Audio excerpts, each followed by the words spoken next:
l'atmosphère spirituelle, c'est quelque chose peut-être l'atmosphère, on ne voit pas visiblement. Ce n'est pas quelque chose qu'on peut voir à l'œil nu comme ça. Mais on peut le voir par le Saint-Esprit, par le discernement, parce qu'en tant que chrétien, nous avons comme une intuition spirituelle. C'est à partir de là que Dieu nous parle. Vous voyez, Dieu ne parle pas comme ça parce que ce serait trop facile. Donc Dieu parle par... tantôt d'une manière, Job parle au niveau de la Bible, il parle tantôt par des songes, etc. Il parle différemment, tantôt d'une manière, tantôt d'une autre. Mais ce qui se passe, c'est-à-dire que l'intuition spirituelle, ce n'est pas quelque chose de visible, ce n'est pas quelque chose de tangible comme ça à l'œil nu, mais c'est une vérité. C'est une réalité spirituelle qu'on peut voir en tant que chrétien quand on a le Saint-Esprit et par intuition. Je ne dirais pas intuition, on va voir tout cela tout à l'heure, hein, on va détailler tout cela. Et pour cela, on va ouvrir la parole de Dieu, ça va être notre fil conducteur, le verset du chapitre 3 de Jean, ça va nous conduire il y aura aussi, on va lire beaucoup dans la parole de Dieu parce que c'est très important, parce qu'on va aborder trois points importants sur ce qui transforme l'atmosphère. Et puis ce qui va attirer, il y a comme des personnes qui vont attirer, je dirais, une atmosphère positive. Et puis il y aura aussi l'atmosphère négative, donc on verra cela. Donc on va lire l'évangile de Jean 3, 20, 21. Car quiconque fait le mal est la lumière, et ne vient point à la lumière, de peur que ses œuvres ne soient dévoilées. Mais celui qui agit selon la vérité vient à la lumière afin que ses œuvres soient manifestées parce qu'elles sont faites en Dieu. Alléluia. Amen. Vous voyez, c'est très fort. Hein, mais on va prier avant d'aller dans le message. Seigneur, notre Dieu, notre bon Père Céleste, notre Père Saint, nous voulons cet après-midi te remercier de ce que tu nous as permis d'être là tous ensemble. Seigneur, pour louer le nom de ton Fils bien-aimé, louer le nom de Dieu. Merci, Seigneur, de nous donner la santé, et nous sommes là, Seigneur, et nous te sommes reconnaissants pour écouter ta parole, pour chanter tes louanges, et nous sommes heureux d'être là dans ta présence cet après-midi, Seigneur. Et nous savons que tu vas nous parler, tu vas parler à notre cœur, non pas la voix d'un homme, la voix, Seigneur, des hommes, mais la voix qui vient du ciel, la voix de Dieu, la voix du Saint-Esprit qui va nous parler et qui va, Seigneur, nous impacter et qui va être comme un enseignement pour nous, Seigneur. Que ta parole ne soit pas comme, Seigneur, une parole, Seigneur, qu'on va prendre à la légère, mais qu'elle puisse rester gravée dans notre cœur. Saint-Esprit, je te demande maintenant, Seigneur Saint-Esprit, ô Dieu Saint-Esprit, notre bien-aimé Saint-Esprit, de m'aider à prêcher, de me saisir, je dirais spirituellement, de me saisir et vraiment de parler à travers ma bouche, et que ton esprit puisse saisir, Seigneur, posséder tout mon être entier, mon corps, mon âme et mon esprit, dans le nom de Jésus. Nous avons prié. Amen. Alléluia. Amen. Donc, quand on parle de l'atmosphère spirituelle, lorsqu'on sent une présence réelle d'un esprit, vous voyez, c'est un esprit. C'est une manifestation tangible d'un esprit. Donc, la définition, je dirais, dans le dictionnaire de l'atmosphère, il parle d'un milieu. Le dictionnaire parle d'une ambiance morale. Et aussi, dans le côté négatif, il parle aussi d'une atmosphère, je dirais, de corruption, une atmosphère, je dirais, d'intrigue. Et dans le domaine spirituel, l'atmosphère spirituelle, je dirais, se perçoit, je dirais, comme on avait parlé tout là, par une intuition, je dirais, intérieure, qui touche notre esprit. Vous voyez, qui va toucher notre esprit. Donc, on peut la ressentir, d'une façon agréable, ou comme on peut aussi la ressentir, je dirais, d'une façon irritante, agressive. Et nous allons voir qu'il y a, je dirais, il y a deux sortes, je dirais, d'atmosphère. Il y a cette sensation positive. La sensation positive, c'est la manifestation spirituelle, je dirais, de Dieu, c'est la manifestation divine. Donc ça, on va, comme si on va sentir comme une paix, on va ressentir une paix, une sensation agréable. Vous voyez, à l'intérieur nous-mêmes, on va voir, c'est comme une sensation, je dirais, comme une présence rassurante. Vous voyez, il y a comme une présence rassurante. Mais je dirais notre atmosphère, c'est l'atmosphère, je dirais, une sensation négative, comme une manifestation, je dirais, démoniaque. Ça existe. C'est-à-dire, vous allez sentir une manifestation, je dirais, irritable de l'esprit, comme une oppression, comme il y a comme une opposition. On va voir tout ça tout à l'heure. C'est très intéressant, très important. Écoutez-moi bien. Et là, qui va nous amener, là, toute cette définition va nous amener à notre premier point. Ce qui transforme l'atmosphère. On va lire 1 Samuel 9, 27. Quand ils furent descendus à l'extrémité de la ville, là c'est Samuel et Saül et son serviteur, c'est Samuel et Saül et son serviteur, de la ville, à l'extrémité de la ville, Samuel dit à Saül, le prophète Saül, dis à ton serviteur de passer devant. Arrête-toi maintenant, reprit Samuel, le prophète Samuel, et je te ferai entendre la parole de Dieu. Vous voyez, entendre la parole de Dieu. Donc, vous voyez, il y a déjà une atmosphère positive, une atmosphère agréable. Et je ferai entendre la parole de Dieu. Donc, Dieu parle. Donc, il y a des villes, il y a des régions, il y a des pays, comme à cet endroit, comme à Rama, où la présence de Dieu est réelle, où Dieu se manifeste visiblement, où on entend directement la voix de Dieu. Vous voyez, là, on parlait, là, Samuel va parler à Saül de la part de Dieu. Où Dieu parle, vous voyez, des endroits où Dieu parle à son prophète, à son peuple, ou s'il parle à ses enfants. Dieu va parler à son peuple et parle à ses enfants. C'est des endroits comme Rama. Pourquoi? Il y a une question qui se pose. Pourquoi? Parce que là où résident, je dirais, où résident des hommes de Dieu et des femmes de Dieu qui pratiquent, je dirais, la présence de Dieu et qui recherchent le Seigneur et qui connaissent bien Dieu, qui rencontrent Dieu, ces personnes savent, je dirais, savent communiquer avec le Créateur. Vous voyez? Donc ces personnes-là, comme ils sont habitués avec Dieu, ils connaissent Dieu, où la présence de Dieu réside, là, vous voyez, où ils pratiquent vraiment la présence de Dieu, la relation avec Dieu. Vous voyez? Donc ces personnes-là savent communiquer avec le Créateur de toutes choses. Et ils vivent continuellement, je dirais, dans la présence de Dieu. Ils vivent précisément, je dirais, dans la gloire de Dieu. Et ils deviennent des bénédictions pour ceux qui viennent dans ces villes. Pour rechercher, je dirais, l'homme de Dieu, pour rechercher un homme de Dieu, un pasteur, un prophète, etc. Ici, à Rama, là, on parle de Rama, de cet endroit où il y a la présence de Dieu, c'est-à-dire que là, Saül vient à la rencontre du prophète Samuel. Vous voyez? Donc, il y a des personnes qui vont transformer l'atmosphère. Ici, c'est le prophète Samuel qui transforme l'atmosphère. Il est là, et les gens viennent à sa rencontre. Saül vient à sa rencontre. Et là, il est à Gibéa. 1 Samuel 9, 10 nous dit à Gibéa.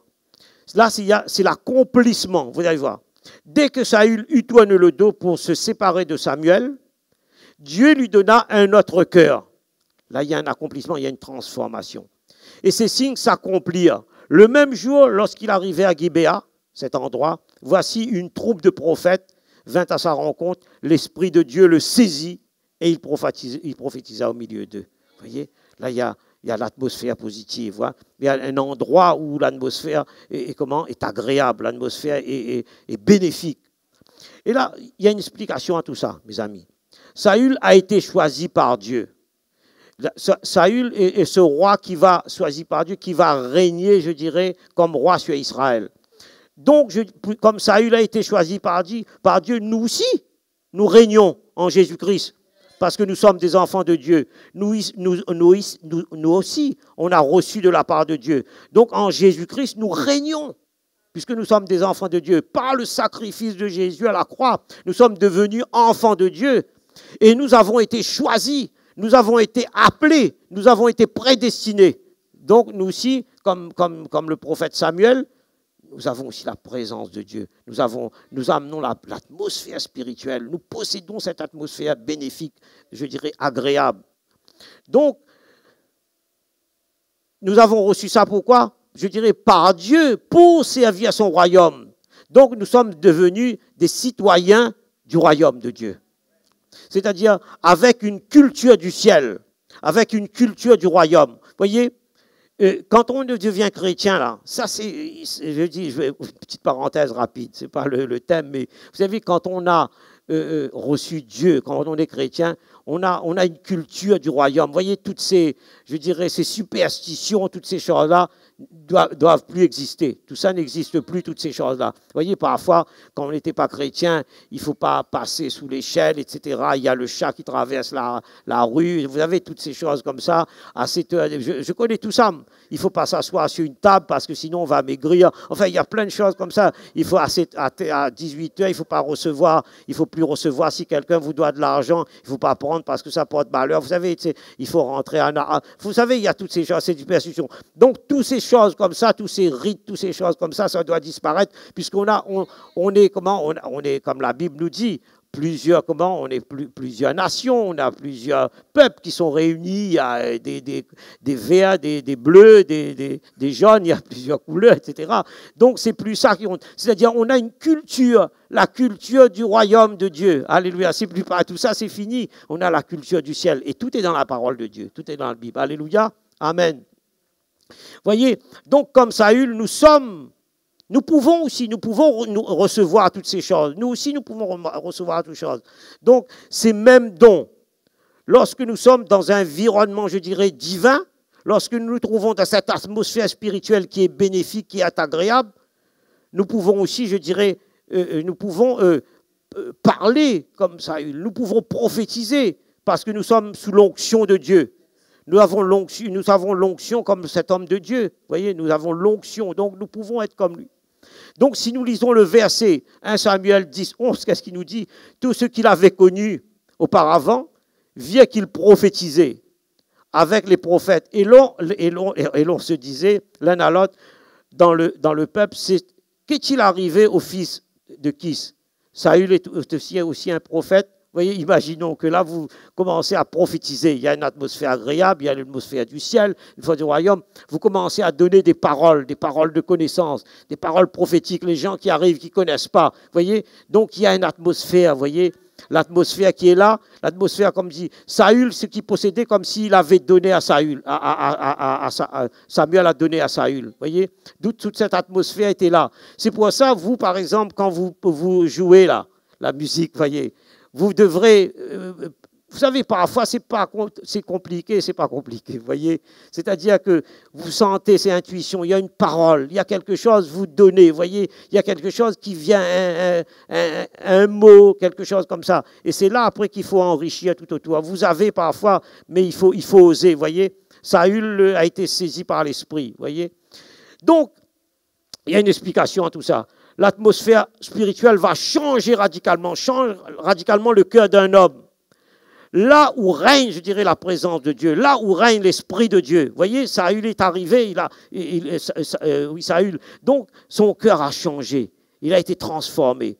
Le Saint-Esprit agit, je dirais, puissamment lorsqu'une église, lorsque, je dirais, une église, un groupe de personnes fonctionne avec des leaders, je dirais, consacrés, avec des leaders qui sont au service du royaume de Dieu. Dans la prière, on a parlé tout à l'heure, dans la louange, Clifford a parlé, dans la parole de Dieu, je dirais incontestablement, sa puissance se manifeste. Par les prophéties, par les dons, par des miracles, par des guérisons. Mais si nous sommes réellement des vrais serviteurs de Dieu, je dirais des vrais, vous voyez, des vrais serviteurs de Dieu. Donc, c'est nous-mêmes, nous devons amener, je dirais, l'atmosphère divine. C'est nous-mêmes, c'est nous. Parfois, on dit pourquoi ça ne marche pas? Parce qu'on verra tout à l'heure, parce qu'on n'est pas préparé, parce qu'on a bâclé, il a parlé de sainteté, tout cela, etc. Tout cela. Donc, c'est-à-dire que nous devons amener l'atmosphère divine. Comme, je dirais, comme on a vu, comme à Rama, comme à Bethel, la maison de Dieu, à Jéricho, au Jourdain, on va voir tout ça. Des villes où Dieu était présent, vous voyez, Dieu était là. Des villes d'où sortaient un grand nombre de prophètes, vous voyez, des disciples de prophètes. Là, il y avait une école des prophètes. Il y avait une école de prophètes. Donc, il y avait tout cela. Nous allons, dans 2 Rois 2,7, nous dit 50 hommes d'entre les fils de prophètes arrivaient et s'arrêtèrent à distance vis-à-vis et eux deux, c'est-à-dire c'était Élie et Élisée. C'est-à-dire Élie allait passer le relais à Élisée. Il s'arrêtait au bord du Jourdain. Vous voyez, donc il y avait ces 50 hommes qui étaient là, étaient des élèves, je dirais, d'une école de prophètes. Je dirais, c'était des élèves d'une confrérie de prophètes. C'était, je dirais, une école de prophètes. Il y avait même, je veux dire, il y avait une atmosphère spirituelle, je dirais agréable. Vous voyez, il y avait quand Élisée, tout ça parce qu'il y avait tout un environnement. Vous voyez, quand vous arrivez, il y a un environnement bénéfique, vous voyez, agréable à vivre, je dirais à vivre et à recevoir. Vous voyez, vous voulez rester là. Deuxièmement, une atmosphère agréable attire toujours la foule. Amen. Et là, nous allons voir un homme extraordinaire. C'est le Seigneur Jésus-Christ. Vous voyez, là, il amène une atmosphère positive. On va lire Marc. Vous allez voir tout ça. L'atmosphère va attirer la foule. Marc 6, 54 à 56. Quand ils furent sortis de la barque, c'est-à-dire les disciples avec Jésus, les gens ayant aussitôt reconnu Jésus, ils l'ont reconnu, parcoururent tous les environs et l'on se mit à apporter des malades sur des lits. Partout, on l'apprenait qu'il était. Vous voyez, là, déjà, il y a une atmosphère, on le reconnaît. Il est porteur. Il est porteur de cette atmosphère. En quelques lieux qu'il arriva, dans les villages, dans les villes ou dans les campagnes, on mettait des malades sur les places publiques et l'on priait, et on le priait de leur permettre seulement de toucher le bord de son vêtement. Il ne priait pas, on touchait seulement. Tellement il y avait quelque chose de positif, il y avait une puissance, il y avait une atmosphère, vous voyez. Et tout ce qui le touchait était guéri. Extraordinaire. Ah, super, quand je vois ça, je dis, wow, il y a l'atmosphère, il y a celui aussi, on va voir tout à l'heure aussi il y a aussi celui qui apporte l'atmosphère. Il y a l'atmosphère et celui qui la parce que il y a l'endroit qui est prêt à recevoir.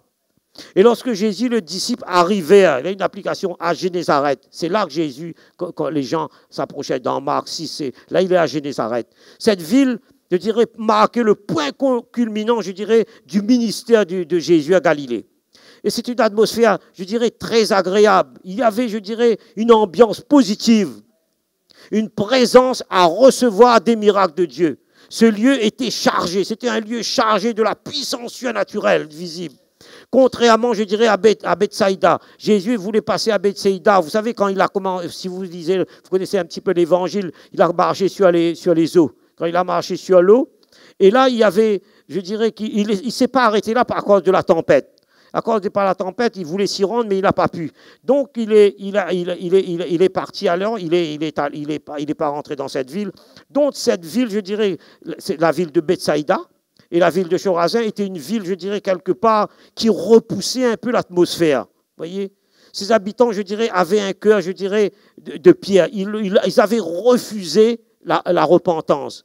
Et là, je dirais, la graine ne tombait pas, je dirais, dans des bonnes pierres, comme dans la parole du semeur, la parabole du semeur. Donc, les habitants avaient un cœur de pierre, donc ça ne pouvait pas pousser, ça ne pouvait pas germer, puisqu'ils avaient des cœurs de pierre. Et tandis qu'à Génézareth, là, sa présence attirait la foule. On l'avait vu dans Marc 6, 54. Là. Donc, sa présence attire la foule. Et sa renommée était répandue. Et lorsque ces deux facteurs sont réunis, mes amis, il y a l'homme de Dieu, c'est-à-dire le représentant de Dieu, Jésus, ça pourrait être vous. Ça pourrait être un homme de Dieu ici aussi, ça pourrait être vous, un leader, un homme de Dieu. Et il y a les deux sont réunis. Il y a l'homme, je dirais, le représentant de Dieu, l'homme de Dieu, et aussi, je dirais, il y a une bonne ambiance atmosphérique. Vous voyez ? Là, dans ce lieu, il dit, la foule était là, ils attendaient à voir quelque chose. Il y avait aussi une ambiance atmosphérique de foi aussi. Donc, ils étaient là, ils attendaient. Vous voyez ? Donc, automatiquement, le ministère du miracle se manifeste. Ah oui, s'il y a des choses comme ça, les deux principes sont réunis, automatiquement, ça se manifeste. Donc, nous, vous savez, il y a un principe en tant que nous sommes des disciples de Jésus-Christ. Vous voyez, nous sommes des disciples en tant que disciples. Et nous sommes aussi, je dirais, porteurs du ministère de miracle. Sinon, ça ne sert à rien. Sinon, nous ne sommes rien du tout. Vous voyez ? Et si l'atmosphère où nous nous trouvons amène la présence et la gloire de Dieu, mais la foule sera attirée par le Saint-Esprit. Et nous vivrons, je dirais, un grand moment de réveil. Imaginons par exemple qu'ici, il y a quelque chose, vous arrivez, Dieu m'a déjà parlé pour cela. Peut-être quand on aura le local, on mettra tout ça en place parce qu'on ne peut pas tout faire ici, parce qu'on est limité dans le temps. Dieu m'a déjà parlé plusieurs fois à ça. Il dit que je vous dis, je vais vous le dire, il trouve des leaders qui veulent expérimentant le réveil, pas eux-mêmes, qui veulent expérimenter les guérisons, des miracles, etc. On a un petit groupe comme ça, et puis prépare les musiciens aussi, les louanges qui veulent aussi, là, qui sont là aussi. Et puis que nous sommes dans la prière, nous sommes dans la parole de Dieu. Il ne faut pas négliger aussi la parole de Dieu. Si le petit groupe est réuni, comme les 12 disciples, il y avait toutes ces choses-là, vous voyez, il y avait des disciples, des 12, on est réunis, on prépare tout ça, on est préparé. Quand on arrive ici, là, hein, ben, ça change. C'est-à-dire parce que l'atmosphère est déjà préparée, est déjà bénéfique. Donc, quand on va arriver là, on va faire le ministère. Et quand on va parler, il y aura quelque chose qui va se passer, vous voyez. On va voir tout à l'heure avec les témoignages. Donc, vous voyez, donc le ministère, automatiquement, va se manifester, le ministère du miracle. Donc, il y a un principe. Donc, nous devons, en tant que disciples de Jésus-Christ, alléluia, nous devons être porteurs du ministère de miracles. Si l'atmosphère où nous trouvons amène la présence de Dieu et la gloire de Dieu, la foule, comme je disais, sera attirée par le Saint-Esprit. Et là, nous allons vivre des moments de réveil. Nous allons vivre des moments où il y aura la présence de Dieu, il y aura la vague de l'Esprit, il y aura un mouvement de l'Esprit. Donc Jésus, en divers lieux, je dirais, de la Galilée, il y avait une atmosphère, de rassemblement aussi. Lisons Marc, il y avait aussi une atmosphère de rassemblement. Marc 1, 32, 34. Un soir, après le coucher du soleil, on lui amena tous les malades et les démoniaques. Et toute la ville était rassemblée. Vous voyez, c'est toujours un rassemblement devant sa porte. Vous voyez, c'est toujours un rassemblement, c'est toujours, vous voyez, un contexte, je dirais, de préparation. Vous voyez, il y avait quelque chose, vous voyez, qui était là. Il guérit beaucoup de gens qui avaient diverses maladies et il chassa aussi beaucoup de démons. Il ne permettait pas aux démons de parler parce qu'ils le connaissaient, c'est-à-dire les démons le connaissaient, vous voyez. Donc, le verset 33 de Marc 1 nous dit « Car toute la ville était rassemblée devant sa porte. » Donc, il y avait une atmosphère de rencontre aussi, vous voyez, toujours l'atmosphère spirituelle, de foi à recevoir, je dirais, de la part du Seigneur. La foule était désireuse de voir le ciel sur la terre. Et de rencontrer celui qui porte le royaume de Dieu, qui porte en lui. Jésus portait le royaume de Dieu en lui. Et je dirais la même chose s'est produite, je dirais, avec le paralytique à Capernaum. C'était la même chose, dans Marc 2, 1, 4. Il dit, quelques jours après, Jésus revint à Capernaum. On apprit qu'il était à la maison. Il s'assembla un si grand nombre de personnes. Vous voyez toujours cette atmosphère qui est là. Vous voyez, les gens viennent où il y a dans une maison, dans un lieu où il y a l'atmosphère, la présence de Dieu. Un grand nombre de personnes que l'espace devant la porte ne pouvait les contenir, ne pouvait plus recevoir du monde, tellement c'était plein. Il a annoncé la parole. Des gens vinrent à lui amenant un paralytique porté par 4 hommes. Comme ils ne pouvaient pas l'aborder à cause de la foule, ils découvrirent le toit de la maison où il était et ils descendirent par cette ouverture le lit sur lequel le paralytique était couché. Incroyable, vous voyez. Donc, dans cet endroit, il y avait quelque chose il y avait un mouvement de l'esprit, il y avait quelque chose qui se passait. Vous voyez, les gens disent, on ne peut pas rater ça. On ne veut pas rater cela, même s'il faut à tout prix on fasse quelque chose. Donc, ils sont passés par le toit. C'est incroyable, c'est impensable. Donc, dans cette atmosphère, mes amis, nous voyons toujours, il y a ces deux principes. L'atmosphère de la foule qui croit, qui est préparée spirituellement. Il y a une atmosphère de réception là, vous voyez. Ils veulent recevoir.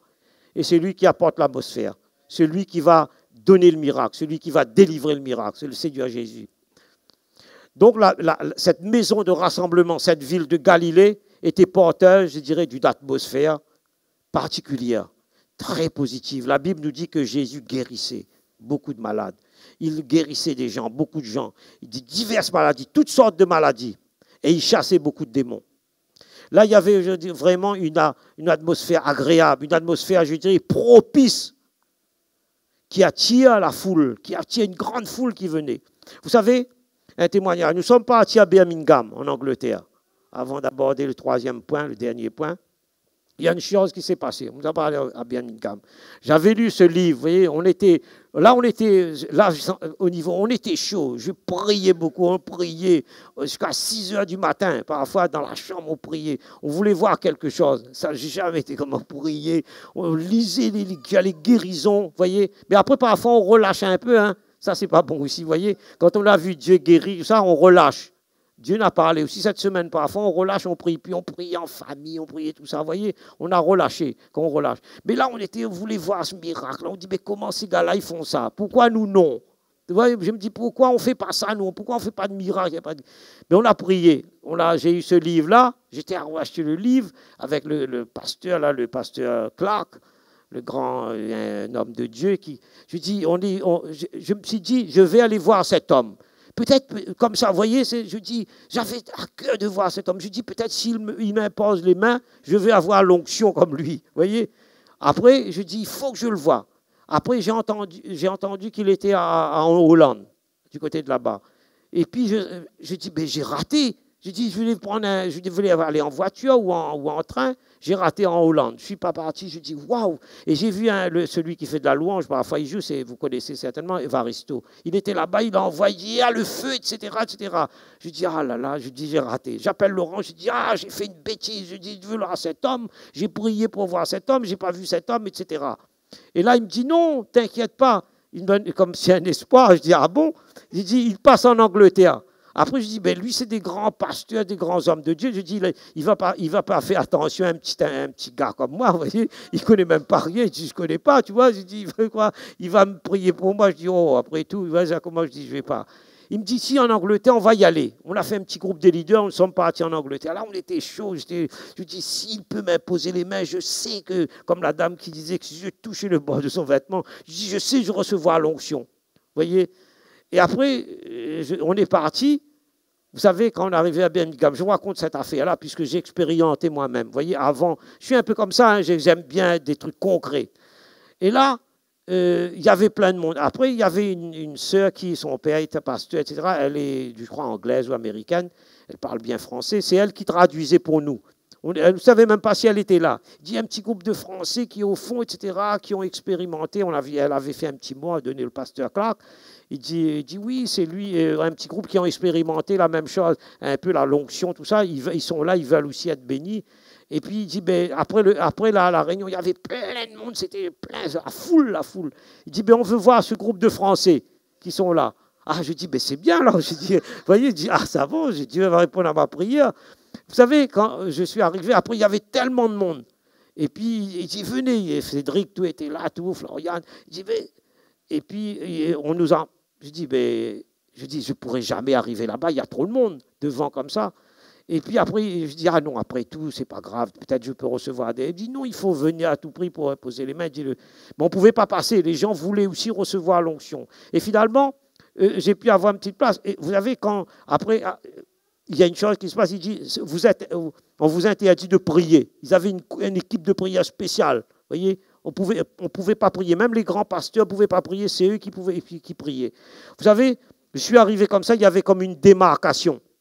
Presque arrivé où il y avait le groupe de prière. Vous savez, un peu comme l'école des prophètes. Vous voyez, on parlait d'école de prophètes, comme ça, des prophètes.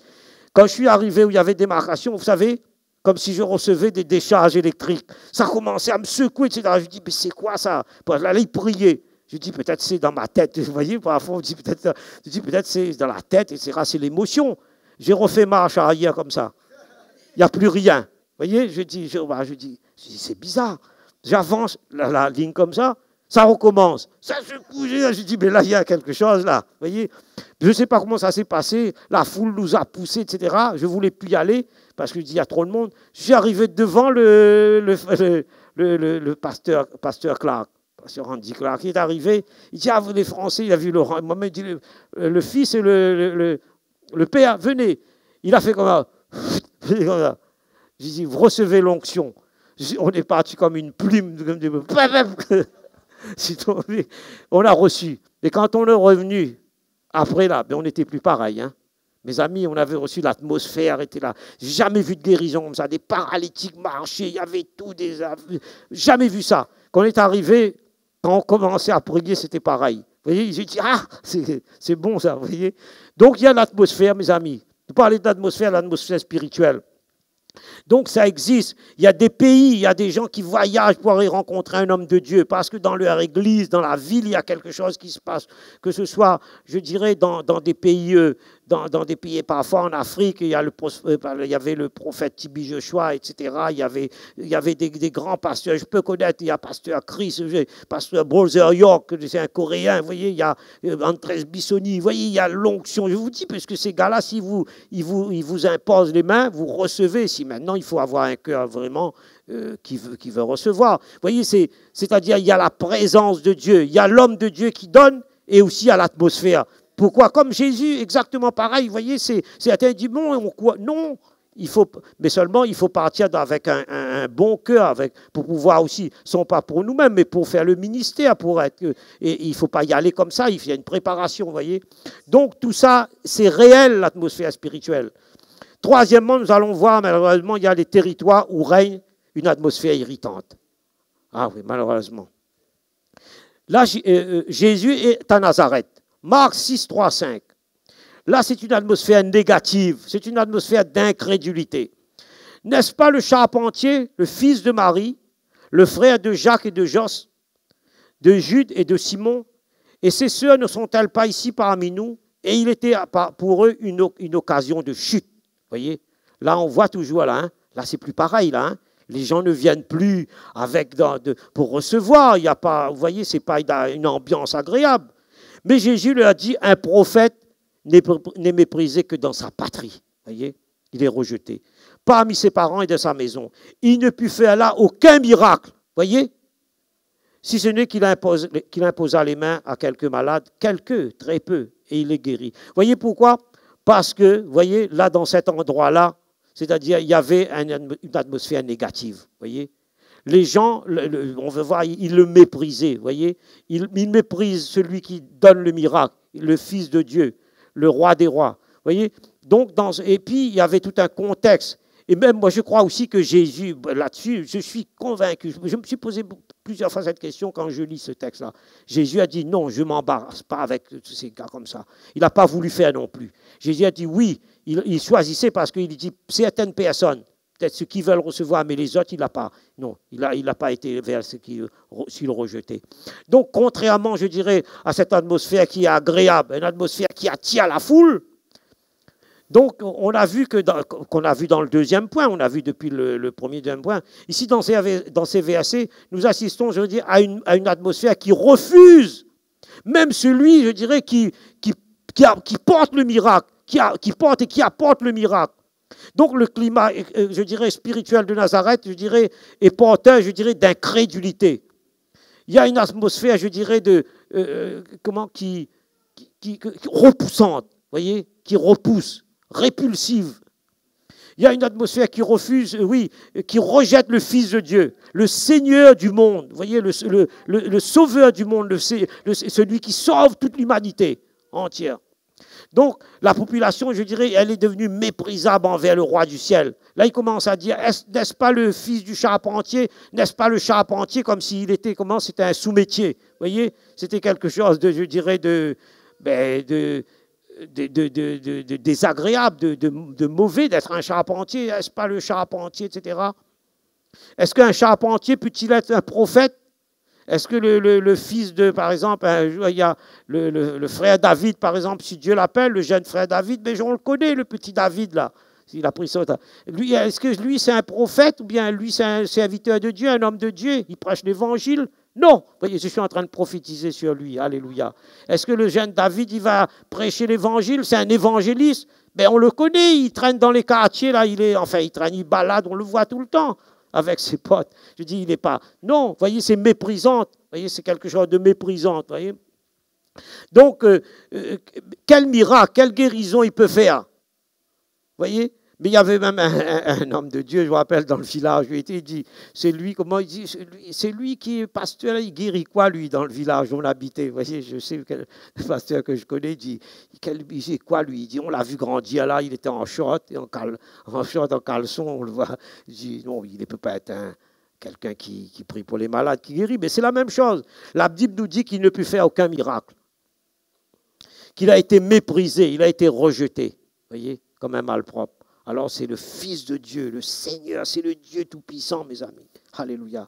Là, il y a une atmosphère irritante, vous voyez, qui repousse toujours, vous voyez, il repousse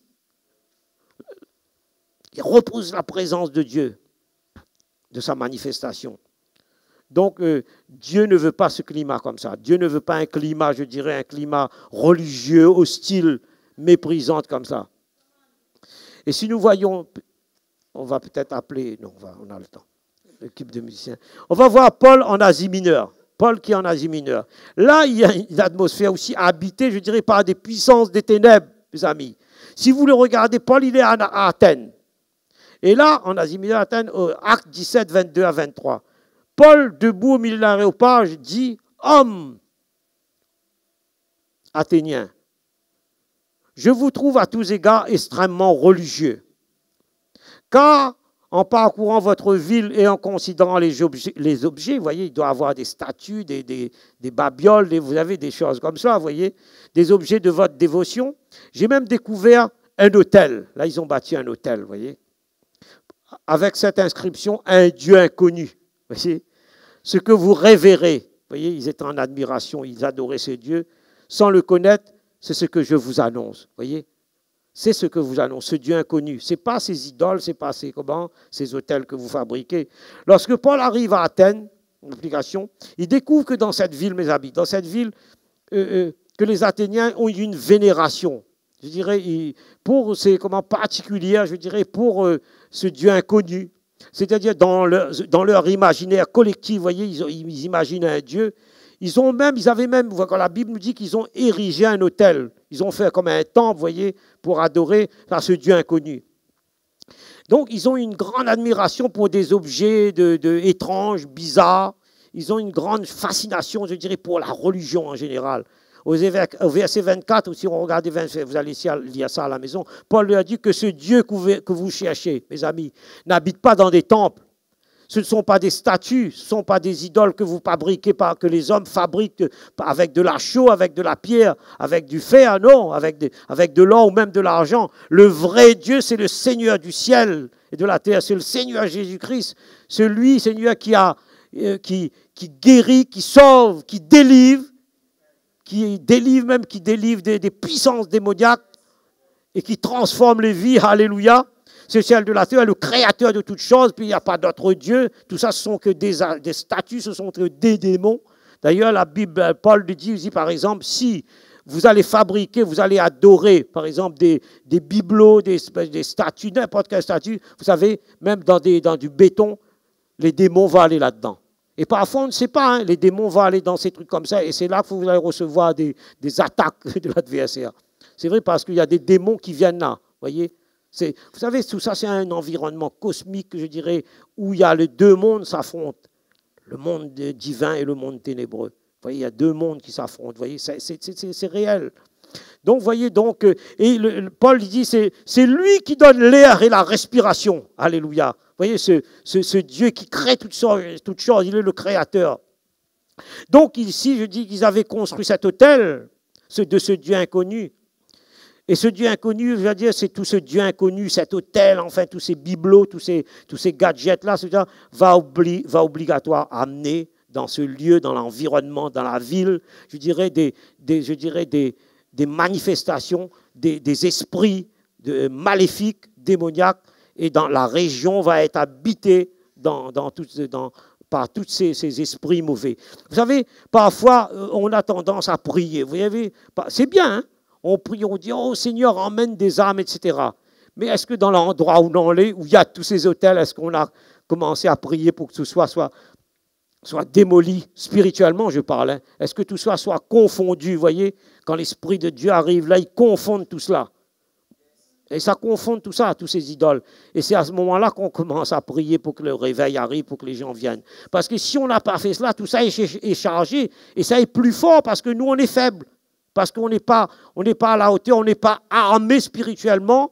Parce qu'on n'a pas reçu, je dirais, cette autorité, cette puissance pour aller déloger cela. Voyez? Sinon, vous allez voir, il dit, je connais Paul, mais je ne vous connais pas, les 7 fils de Sheva. On va voir cela tout à l'heure. Vous voyez, il faut que nous soyons, comme il a dit le frère Clifford, on est sain, on est préparé quand on arrive là. Si on est dans le truc comme ça, vous voyez, on a le côté, le gars, le démon, il va nous asticoter. Hein. C'est au contraire, mais c'est vrai. Il faut voir, il faut que nous soyons sains, forts spirituellement, on est dans l'autorité, on est toujours en prière, on est préparé, on arrive là, on commande, ça sort, on l'a vu, on l'a fait ici, des délivrances. Ça s'en va, ça secoue. Alléluia. Amen. Donc, vous voyez, c'est très important cela. Donc, je disais que là, il y a comment ces idoles, cet autel va amener, je dirais, une atmosphère maléfique avec des esprits malins. Et là, Paul se trouve à Philippe. On va lire dans Actes 16, 16 à 18. Si les musiciens peuvent venir tout doucement, tranquillement, sans se presser, sans stress. Hein? Cet esprit, l'atmosphère est chargée de bénédiction. Alléluia. Ici, il n'y a pas d'atmosphère, on a chassé ça. Voyez donc, Paul est à Philippe. Regardez dans Actes 16, 16 à 18. Là, il est confronté à un esprit de python, un esprit de domination. Comme nous allions au lieu de prière, une servante qui avait un esprit de python et qui, en devinant, pouvait procurer un grand profit à ses maîtres, vint en devant de nous et se mit à nous suivre, Paul et nous. Elle criait, les hommes sont les serviteurs du Très-Haut. Vous savez, ils savent que ce sont des hommes de Dieu, voyez, mais elle prophétisait, elle disait des choses, mais qui ne venaient pas de Dieu. Hein. C'est des esprits, des mauvais esprits qui leur disaient cela. Vous voyez, les esprits démoniaques parlent aussi. Hein. Donc, ce sont des serviteurs du Très-Haut, et ils vous annoncent la voie du salut. Donc, Paul, fatigué, se retourna et dit à l'esprit, je t'ordonne au nom de Jésus-Christ de sortir d'elle, et il sortit à l'heure même. Voyez. Et là, dans la même... à Éphèse, on rencontre à peu près la même chose. Là, il est à Éphèse, dans Actes 19, 13, 14, la même chose, je passe, mais là, c'est le contraire, vous voyez. Là, il y a des exorcismes ambulants.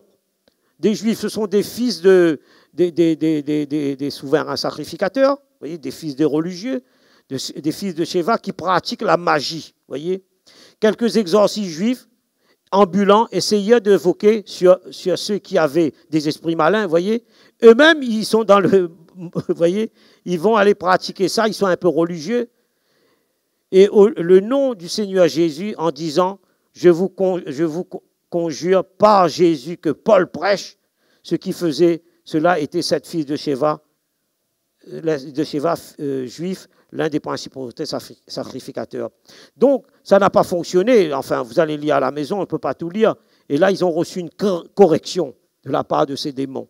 Ils ont été déshabillés, ils sont partis nus. Vous voyez, tellement ils essayent de faire cela. Ça ne fonctionne pas comme ça. Vous voyez, c'est les choses de Dieu, quand on a le Saint-Esprit, on est équipé, on est préparé. C'est les serviteurs de Dieu qui ont l'onction, qui ont la puissance de Dieu, qui peuvent faire des choses comme ça. Donc il y avait un mélange là-dedans. Ce sont des religieux, je dis des pharisiens religieux, je dirais que des fils de sacrificateurs qui travaillaient aussi avec la magie, vous voyez, et ils voulaient faire des choses comme ça. Acte 19, 24. Là aussi, il y a un nommé Démétrius, orfèvre qui fabriquait en argent des temples de Diane et pouvait procurer à ses ouvriers un gain considérable. Vous voyez, c'est toujours la même atmosphère, vous voyez, cette atmosphère négative qui est là, l'atmosphère néfaste. Donc, c'est des Éphésiens adoraient cette grande déesse Diane.